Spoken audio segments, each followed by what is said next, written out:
Hello people of the internet, welcome to Painting with Commentary for episode 55 of Paint to Life, The Heroes and Beasts Orc Chieftain, Suhltar. It's a swap mini produced by Heroes and Beasts as part of their Patreon and or Etsy store, and we're going to go through how I put this together and show you some of the things that I learned along the way. So first, the rollout of the paints. The basing paints that I used are on the screen here, as well as the layers. You can pause it to take down the colors. They're all going to come up again later. I use these contrast paints. As well, we have some shades. There's some technicals. And these metallic colors from Army Painter got a little splash in there. The technical paints were used, and the dry brush for the end. So Heroes and Beasts producing these swap minis. What a swap mini is it's a miniature. Here it comes packaged, nice and protected. A swap mini with multiple parts that can be exchanged. Comes with a handy tool and very, very good instructions that explain how it works. The installation tool is used so that it makes sure that you have the right polarity so the magnets attract the parts instead of repulsing the parts. Very easy instructions to follow. The parts all came in bags, and as I said, they were very well packaged in shipping from, I believe they come from Spain. And here I am just opening the parts, looking at them. They're great resin printed on a 3D printer from Mars Elegoo number 2, I think. I don't have a 3D printer, so I would have to get them pre-made like this. They also come with the magnets. As you see, that's what that little bar is. That's all the magnets stuck together, and all these fun little pieces with all of the holes printed in them for the respective magnets. They were very clean and in good condition. There were a couple of posts still that I had to clean up, which we're going to get to in a second. But that's pretty much what you get for your money's worth. Good value, and the more of these that you have, I can imagine a lot of fun. So you can kind of see there are some of those little, now that was really fast, I apologize, but I used the mold line remover to clean off some posts left over from the printing process. So these are the rare earth magnets and some super glue. You use the applicator to apply the magnets to the chest and the base. That sets the polarity so that all the other pieces stick to these pieces, which we'll get to later on. It's very simple. Tricky part were the shoulders. The applicator did not fit in the shoulders, so I had to get creative. I had to use the applicator to know which side of the magnet to stick in the hole, and then I marked it with a black marker so I knew which side was supposed to have the glue on it, and then put it in. Now I'm going to say this: if you're assembling a swap mini, don't put the shoulders in last as I did. It's very tricky because the magnet in the chest and the back and the base, the bottom, are all, their magnetic forces are all pushing. You can see me using tools trying to get this in there. All of the reverse polarities are like shooting the magnet out. So doing the shoulders was a bit of a trick, I'll admit, for my first swap mini. But for the rest of the pieces, the bases, as you can see, they're all starting to show up. The solution to the shoulders would be to do them first, so there are no other magnets in the body that would repel the shoulders, that you're using a toothpick or a little teeny pencil to push them in there. But once they're in there, they're fine. Then you can put the rest of the pieces on with that applicator because it will have no problem seating. And here you can see all the little pieces, everything. Someone had said the problem with swap minis or magnetic minis is the hands are too small, but these minis have magnetic at the articulation of the elbow, so to speak. So the elbow's thicker than a wrist or a hand itself. So I thought the scale was perfect. It's a little bigger than your 28 mil, but it's a heroic size, and I think it looks pretty good on the table beside the rest of the minis. Even if it's slightly bigger, because the little foot pad you can see on the right there is big enough for 28 mil. So here they all are. I used some sticky tack to attach all the pieces to a ruler, and I used Chaos Black spray primer to prime them all. And now I'm starting to paint them. This is Orc Flash from Citadel. Sticky tack is your friend. They've all been primed now black. They all have magnets, so I'm using them stick to sticky. I use multiple handles. And one thing I'll say about the swap mini painting process is you're going to be painting the same piece a lot of times. look, you can see there are 4 heads to paint. Each one of them has to be painted the same way. If there's hair, the color is going to be the same. If there's scars that you're going to paint, or teeth, or eyes, you'll have to do it 4 times. And don't even get started on the hands, because you have left hand, right hand fist, left hand, right hand open, left hand, right hand weapon, left hand weapon 2, 3, 4, etc. So you're going to be painting a lot of hands. It's good practice. Here's the chest. I painted the chest with the chest magnet in place and the back magnet in place. So as you've seen, if you saw episode 55 where you learned the story about Suhltar, you can check that out on my channel. Suhltar, I decided, since a swap mini is almost like 5 minis in one, I painted this chest with the chest piece in place, or I should say the torso, with the chest piece and the back piece in place. So that it looks like level 1, and as this orc levels or ages, I add more distinctive pieces to his gear. So right now it's just chest, back, shoulder 1, shoulder 2, and eventually we'll be getting some armor and arms and armament as he ages and goes from a youngling to a teenager to a general to a war chief. The legs, there's only 1 set of legs, so it stays the same throughout his life. But as I said, if you had multiple swap minis, some of the others in the line, a paladin, a minotaur, a bard, a warlock, creatures like, and they all connect, they all follow the same structure and skeletal system. So you could take a merman's legs or the swamp creature, which I think I saw for May in the Patreon, and put the orc torso on it. And really, the combinations are pretty. And listen, once all the pieces are painted, it was actually quite fun just to even noodle around and play with them. So here's a little variety of hands. You can see, oh, look at that, those are the chest and back pieces. I thought I painted them on the torso. I was mistaken. So that little piece I'm painting there is either the chest or the back, and those 4 black nodules, those are hands, a clenched fist and an open fist, a left and a right hand respectively. So it's still the Orc Flash all the way across the board.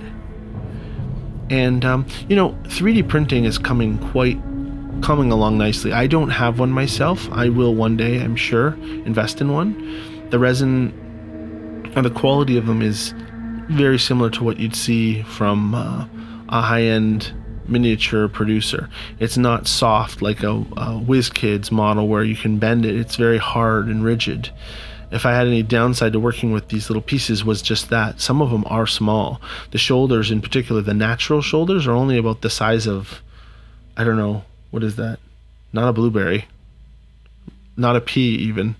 And I dropped them a few times on my carpet, and I'll not lie, getting my big ass down on all fours to try and find them wasn't fun, but that was just me being careless.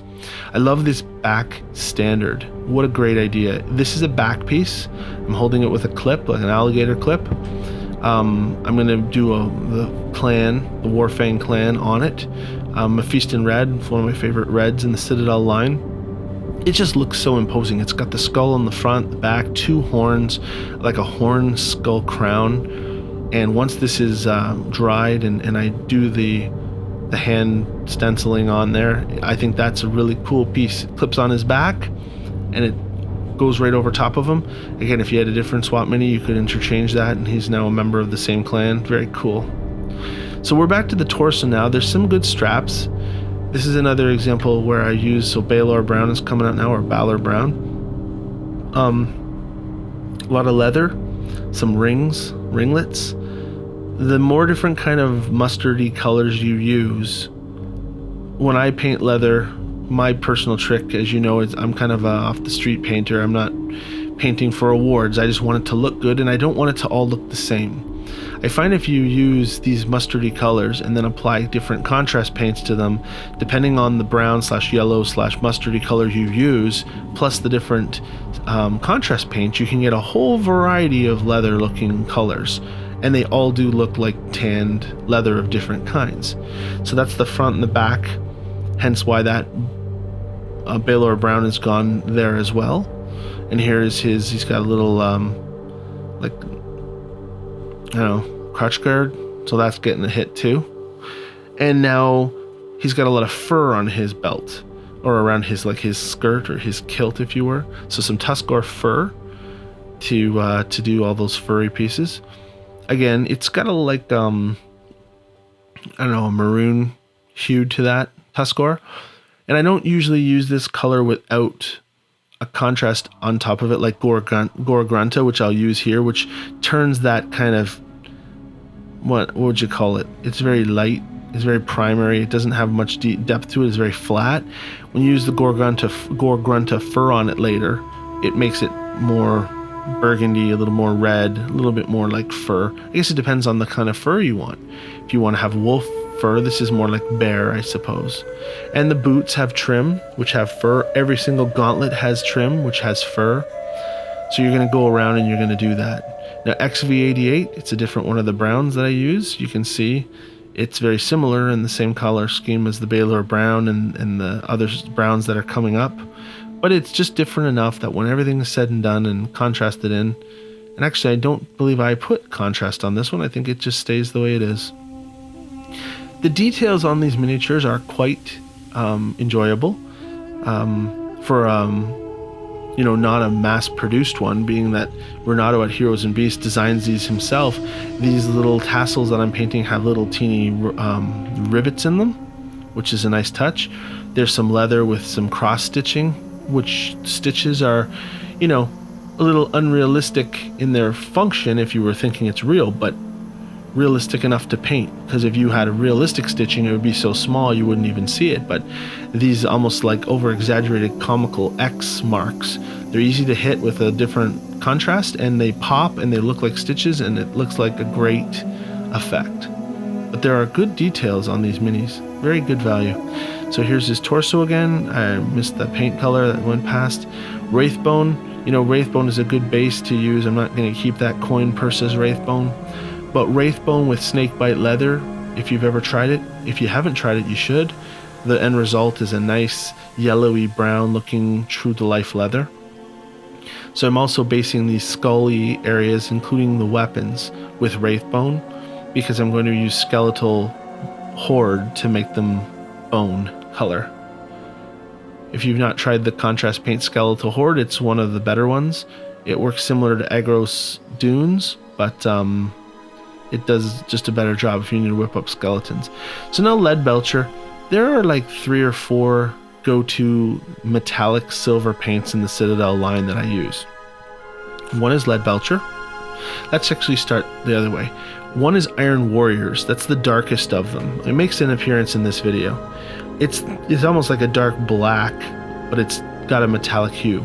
Then there's Lead Belcher, which is this one. Then there's another one called Belcher? It escapes me. But it's different than Lead Belcher. I guess I can scroll down and look. It's a layer. Iron Breaker. So I like in this order Iron Warriors, which is the dark black, Lead Belcher, which is a little bit more dirty but not quite as dark as iron. Iron Breaker is like a traditional stainless looking steel. And then you go into, there's one called Steel Warriors that's got like a blue tint to it, which is great, I think, for paladins and the like. Certainly not for an orc. But then you go into Stormhost Silver, and that's pure like silver chrome looking, which, for an orc isn't really needed. I'm putting some Baneblade Brown on some of these other tassels now. So, correct. So I'm using Lead Belcher for this orc. Anywhere where there's iron, I'm going to use the Iron Warriors for certain accents. And then the weapons are going to get done with the Iron Breaker. So that's my opinion of those colors from Citadel. And I'm sorry I didn't have a heads up for that. But if you're listening while you're painting, write those down and check them out. They're good. They have a lot of uses. Here comes the Lead Belcher again. Again, you're going to see a lot of repeated. I don't think I made a decal for decal. Decal? I don't think I made a tag for every paint because I'm just going to keep reusing the same. Here's a tip. Y'all have a wet palette, right? I don't own one. I made one. You can see it in the corner there. It's just a Tupperware lid with a piece of paper towel soaked in water and a piece of parchment paper sitting on top. Not wax paper, parchment paper. Get one from the dollar store, cut it into strips, set it on your wet paper towel, and it will keep the paint fresh for hours and hours. Okay, I went through the same wet palette maybe 3 or 4 times during this painting project because you only paint for a couple hours a night. You can put it in the fridge to extend the life maybe by about 3 or 4 hours. But at the end of the day, if you're into 24 hours later, you want to put new paint out. Yeah, I've been painting Paint to Life since March of 2020, and I've only replaced like 2 different pots of paint. Iron Warriors was one of them, because it's just the Citadel pots. Yes, they're expensive, and you can use all kinds of paint. Army Painter has a line, Vallejo has a line. I like Citadel's quality personally. I'm kind of used to all the colors now, and I can see them all in my head. So, but people say, oh, they're expensive, $5 a pot. Yeah, and there's 250 paints. I know that's quite the investment. If you buy them over time or mix colors to achieve different effects, you can make your money go a long way. And most importantly, like I said, for all the Citadel paints I have, I've only replaced 3 or 4 pots in a year and a half. There's so many that are full, and I'll never replace them. They'll dry out or they'll die before I have to replace them. Excuse me. So here I am just doing some touches on top of those leather tassels, because there's some raised areas. So I just used an off-color brown to make them stand out a little bit. But yeah, Citadel's the way to go. You're going to repill, and where I was going with that is you've got this wet palette with all these little dabbles of paint on them.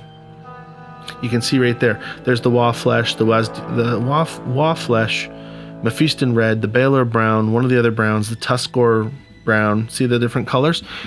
Take a picture with your cell phone of your wet palette when you're done. If you can't remember the colors, then leave the bottles in the picture in the order that they're on the palette. That way tomorrow, if you've put all your paints away, some of us don't have the benefit of a furnace room to paint in like I do, and you have to clean up, well, so be it. Take a picture and then just reference the picture to say, well, what colors was I using again? And that'll just help you pick up the project where you left off. So I'm sure that goes without saying, but sometimes people miss the obvious. So this guy's hair, Suhltar's hair, I'm going with the Doom Bull brown. It's like a nice red brown. Kind of goes with the Tuscarora fur, but it's different. And his model only has hair in one of the 4 heads. One of them is completely bald, and then the one has these mutton chop sideburns. So there's not tons of hair, and I'm going to have to use an accent color to go along with it, which is going to be in the next step. And one of those heads is outright a helmet with just a face porthole, and a couple bone horns. So here I am using again the lead Belcher gray, the silver that I've been consistent with for all of his other weapons. And I'll paint that. There's also a 5th head with this swap mini. It was not photographed. It's wearing it's like almost like a shaman head, like a wolf pelt head with a face. I liked it. There's nothing wrong with it. What I didn't like about it is it ran down pretty low into the back, and it kind of obstructed the banner, which I really liked, and the weapons that clipped to his back. And additionally, the top of my wolf face kind of got burned. I don't know if that was a print thing or it's just the model. But when I say burn, it was almost sloped like a 45-degree angle. Not that it affected it. Once it was painted, it looked pretty cool. It just didn't have play in my video, so I didn't paint it. Now let's take a look. Orc Flash. This is a contrast paint you can paint onto Orc Flash, which I did here. So I applied it. Now here's the look. The one on the right is the Orc Flash. The one on the left is the Orc Flash. I asked my family what they liked better. They all agreed the left skin color was better. So rather than using the contrast, I just used the Orc Flash, and I'm going to layer it with War Boss Green. So I'm curious what you thought. Would you have gone with the Orc Flash? Contrast paints do what I'm doing right now for you. It made darker highlights. It made lighter highlights by darkening the recesses. And on this case, I'm using this color to lighten the higher areas of the tones. I don't layer that much. I use a lot of contrast paints. I'm not the greatest with it, but it works just like this. You find the raised area of the muscles and you apply nice, thinned out accent color. And when they dry, if you're thin enough, make sure your paint is thin so you build it up. You don't want to put a huge glob on, or it's going to look like a big glob of tofu, or not tofu, what am I trying to say? Something green and snot like on the skin. But if you use a nice, gentle, light application and let it dry and build up a little more, and here I am going down the finger bones with this highlight color. When it dries, it naturally has a gradient. You can also wet blend the two together. There's some good tutorials out there of wet blending. This is not one of those, but a contrast paint like I had in that example back there would have done all of these things, sorta. You could still layer a contrast paint. As you can see, I'm doing the faces now, the brows, the cheekbones, the jawline, with this War Boss green combined with the Orc Flash to get the finished dimensions, if you will, to the painting. So as we come up to the next segment, if you haven't checked out episode 55 yet, the story of Suhltar, the Orc Chieftain, and his rise to power is on there. You should check it out in the link below, and help the channel's story portion continue to grow. So now there's snakebite leather going on the Wraithbone, and now Gorgrunta fur on that Tuskor fur. It looks very brown. Dang, which one was it? I did use some contrast medium to thin out one of these contrast paints. Some of them are really intense. This one in particular, just use water if you don't have any contrast medium. You don't want to put so much on that it turns that nice red color into Cygor brown is intense too. All of the brown contrast paints are really intense.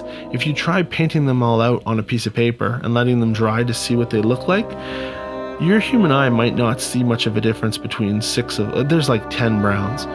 6 of them all look the same.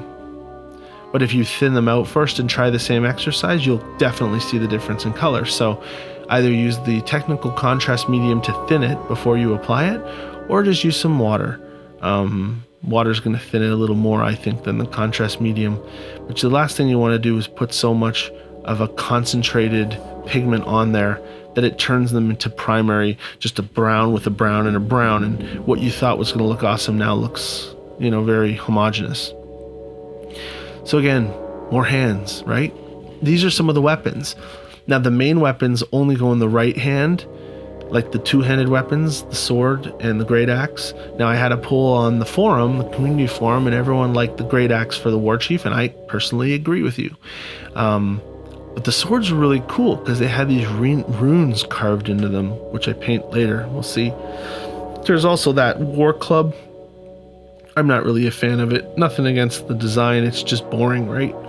It's just a giant piece of wood with some metal bands on it. I still paint it, but I didn't give it much love. And now there's his chest plate. So some lead Belcher on that chest plate.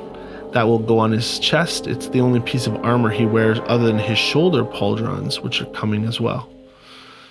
So we're putting this on there.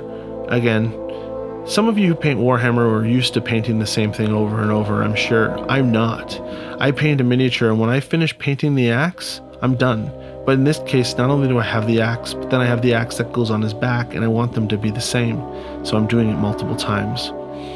But it was a fun exercise, and I had a lot of fun, so I'm not complaining. Now these are the two pauldrons. For the uninitiated, pauldrons are shoulder armors. You have a left and a right one, and they showed up there for a second to get their hit of lead Belcher, and now we're moving on to these weapons. Now these weapons are really neat. They look like they're cleavers, but they're made of, well, I imagine they were made of bone. They have some carvings on them and some skulls on the bigger swords, but I thought it would be neat if they were bone as opposed to metal. See that longsword? Only because the axe is going to be metal, the sword is going to be metal. I didn't want these swords to be metal, and they had a very organic look to them. You can see the spikes that they have around the edge. I'm like, how do you create something like that out of metal? If it was bone and carved, it has a very Aboriginal look, like Incan or Mayan, where the swords had the pieces of, it was just a piece of wood bound together with ropes and chunks of onyx stuffed in there. So that was the sword. So here's the club, Mournfang brown. This is the base. And here's the Ironbreaker. Again, you can see that, or maybe you can't, but it is different than the other lead Belcher. It's just more silver. Of course, I'm holding it off camera like a Chet. But when it comes up, you'll see it has a little bit more of a silver look to it than the other things we've had. I'm also applying it to the axe as well. It's going to look more silver than iron, if you will. All right. And it's fun to think of how to make these things different, right? You want to make them, these are the primary weapons, those bone clubs, the bone cleavers and the bone sword. These are like powerful, they're magic. They have runes on them, a skull on them, they're glowing, like something's up with these. So how are we going to do them? Oh, and there's also a really cool shield. It's fun how it works. It has no hand behind it. It just has a magnet nipple, and it clips onto the left hand at the elbow, which is perfectly fine because you can't see the hand anyways. There's some divots at the side of the shield to give it kind of an hourglass approach or a dual crescent look. That fits really nicely against the skull and the belt buckle. Some Karak stone. These are leather as well. They're for his back. So it's the same weapon, but they have these chunks on them because they clip on the back. So it's like where he's storing his weapon when he's not using it. So again, Karak stone is the base of these leathers, and then we'll put some contrast paints on them later. So back to the pauldrons. I used Nuln Oil gloss for all of the armor. You know, the lead Belcher already has a dirty look to it, even made better when you start putting some Nuln Oil on top of it. It gives it an oily, kind of dirty look. We're just doing this standard now. It has a brown flagpole, a brown T-bar, and then there's some like iron barbed wire. Well, it's not barbed wire, but like iron spikes as well. So fun little details, not complicated at all to paint. Very neat. You can paint over the magnets without issue. They're not going to get lose any kind of their properties. So now I'm using some Tyrant Skull that I've painted Nuln Oil on top of that lead Belcher. This left pauldron has all these toothy looking bony protrusions, so a little bit of dry brushing, stippling in there. I want those bony protrusions to look like bones, but I don't want to push down so hard that down at the bottom it's all white, right? And Golem and Flesh here, that's a strange choice for leather, except that, remember, you can't use snakebite leather for everything when you have 3 different leather sources, because if you do, it will they'll all look the same, even with a different undercoat. It's better. Golem and Flesh is a lighter contrast paint. Apologies, my phone is going off. So, you know, diversify your palette. See this wet palette again, as I was talking about earlier? See the different layout? There's no Mephiston red. This is a different day, of course, but the same colors are on there for the touch-ups, and that's what you do. I referenced my photo from the day before. There's some Wraithbone, and then I just keep touching up all the things I need to touch up. So again, I'm applying a glossy Nuln Oil. I don't usually use the gloss one. I usually just use a straight Nuln Oil, but I don't know. I really don't know. I don't have an answer for it. I'm trying things. A lot of the times when I try things, as we'll get to later, I don't really know what's going to happen until it's done. And you should take it the same way. You know, like, what's the worst that's going to happen? You're going to look at it later and say, it's not as cool as I thought it would be. So this is clearly a green shade. It's a shader. So much of it, I rarely use it, but I'm using this as to highlight, like, the shade for the eye sockets of the orc. I don't want them to be black or brown. I want them to be green-blue, like a shaded green flesh. So this color works really well. It settles in there nicely, and then some Mephiston red pupils later. So now we're touching up this shield. We're putting metal around the edge, because this is a metal shield with a ribbing, and it has just boards in the middle. Iron Warriors is this chain that goes around. Very cool. It's like a wrap chain, and there are these arrows that are protruding from it, which I'm going to hit with an off brown and a different red, which I don't even think I highlight in this video. Red feathers for your arrows. How cliche, right? So skeleton horde now on these bones. You can see, as I stippled in earlier, that dry brush bone color. I'm going to saturate this with this stuff. Normally, I'm not a fan of putting too much of this on. See how nice it turns that Wraithbone into like a skeletal color. But for that particular pauldron, I want it to be dark at the base. I want it to hide some of my stippling action, which touched the iron down there and made it look like a blob of white. No. Let the skeletal bones sink, and when it dries like a dark brown, it'll look like a shadow amongst bones. Alright, and we have some Mephiston red pupils. Just gentle little taps with a small brush, controlled. You got it, baby. Boom!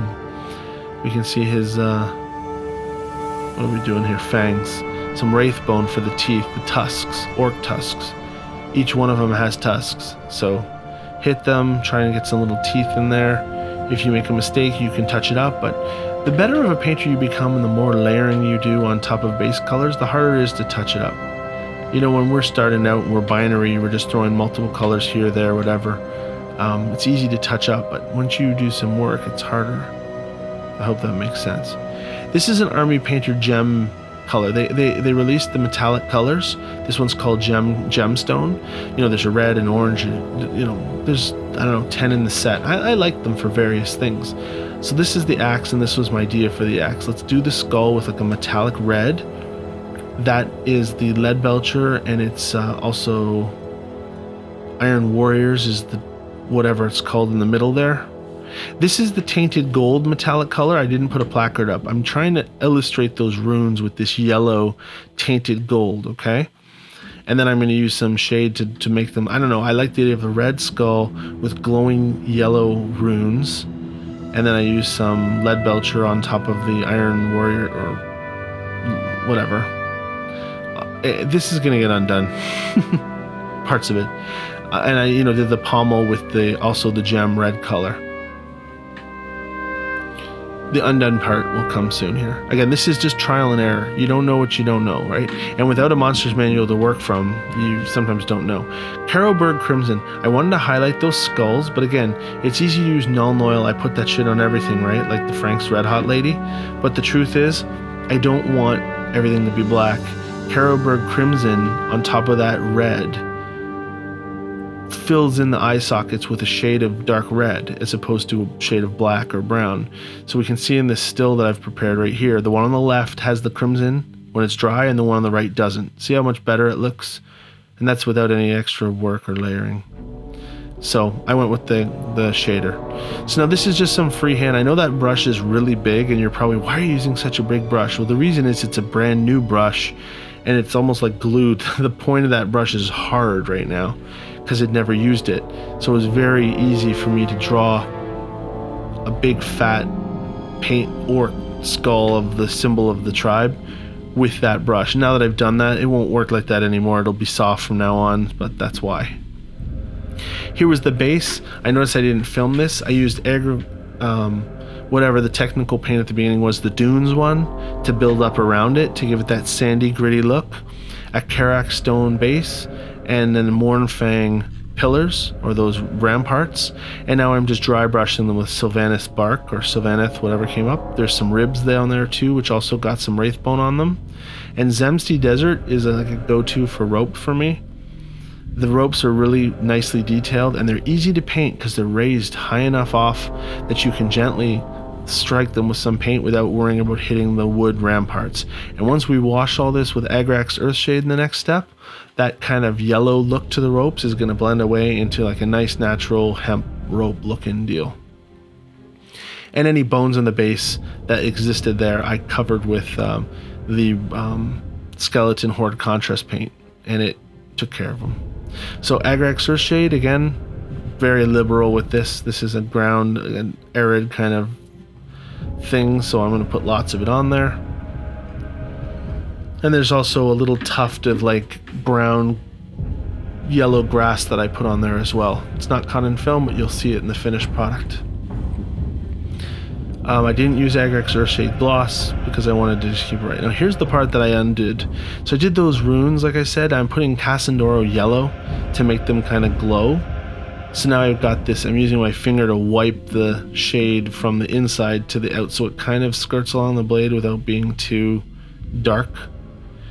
And when I was done, I had red skulls and yellow glow, and you know what I did? I didn't like it.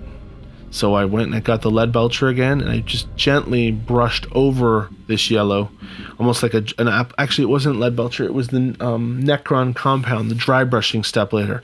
I'm going to dust this with dry brushing later, and it's going to take away all of that yellow. See it zoomed up there? What do you think? Do you like it? I didn't. So, if you liked it, I apologize for changing it on you. So here we are, wrapping knuckles. Oh, those aren't knuckles, that's the chest plate. I'm just adding some Iron Warriors to the lead Belcher for some diversity. I'm putting some hilts with Baylor Brown. All of the hilts get the Baylor Brown treatment, followed by the contrast paint Agarus Dunes. Is that what it's called? It's getting late. So yeah, there goes. It's just, you know, more of the same. And no, those are the little X hatches I was telling you about. You can see how they're just holding this big chunky leather together. But when you put this, they're just very nice, little fun details. Once it's all done and nice and neat, it looks pretty cool.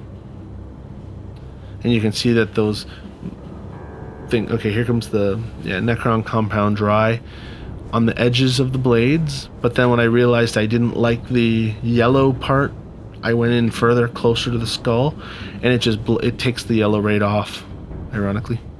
It's almost like I'm wiping as if the yellow was never there. It leaves some. I mean, I wasn't trying to get rid of it completely, but the effect, the glowing effect I was expecting, it didn't really do it for me. So now, Necron Compound Dry gives a nice edge. Now here we go with the Skeleton Horde. This is going to be cut with some technical medium. You want to apply lots of this, but you don't want it to pool up too much, so you have these big brown circle blobs everywhere. I'm turning that Wraith Bone. Ooh, I missed a step too in the video. Those swords started as Wraith Bone, and the edges of them were Morghast Bone. You see how they are two-tone right now? The edge of the sword there, the middle is white, and the outside is like cream. That's why it's like that. I'm sorry I missed that step. So the two tones of bone, followed by that skeleton bone treatment, takes us to the end. Now we're using Night Scales again from Army Painter. This is their black metallic, which I like because it has like a very nice, cool purpley / something to it that's not in the Citadel line. So I decided to do the Great Sword in this color, just so it would differentiate it from the Great Axe. So I do the pommel and the blade itself with Night Scales, and then I dry brush the edge with the Necron Compound. So there's a two-tone metallic effect. The flat part is the black Night Scales, and the edge has got this silver Necron sharp to it. And these are the sword that has these really cool runes on them, and I was able to do the runes with a tiny brush here. Using the gemstone to fill it in, just take your patience, load the brush with just enough paint so that when it touches the recess, the paint spills in and it travels along, and you use your brush to guide the paint like a ship through a canal. You're not brushing it on so much as you're dragging it through the recesses. Alright? Typhus Corrosion. There's a metal clamp that holds these bones together on these little swords, and I wanted, because these are low level, like daggers almost, I wanted to make them a little more rusty. So the technical Typhus Corrosion, when you apply it, it turns gritty, it looks rusted. Depending on the intensity, it looks straight brown with a grit, like a finish to it. So use a junky brush so it doesn't clog your pores. And the pommel and these clamps that hold these bones on there, I'm going to use that. Now I'm using Dark Oath Flesh for these long swords instead of the bone. I use the Skeleton Horde for the little daggers and Dark Oath Flesh for the big ones, so there was just a little more of a differentiation between the Morghast Bone edge and the Wraith Bone center. And that is a lot of talking. And here are some pictures. This is all of the swap minis laid out on a ruler, going outside to get blasted with a coating of a matte varnish so that when you handle them and play with them, the paint doesn't chip off. That's what it looks like all on the table, and this is what it looks like in a pile.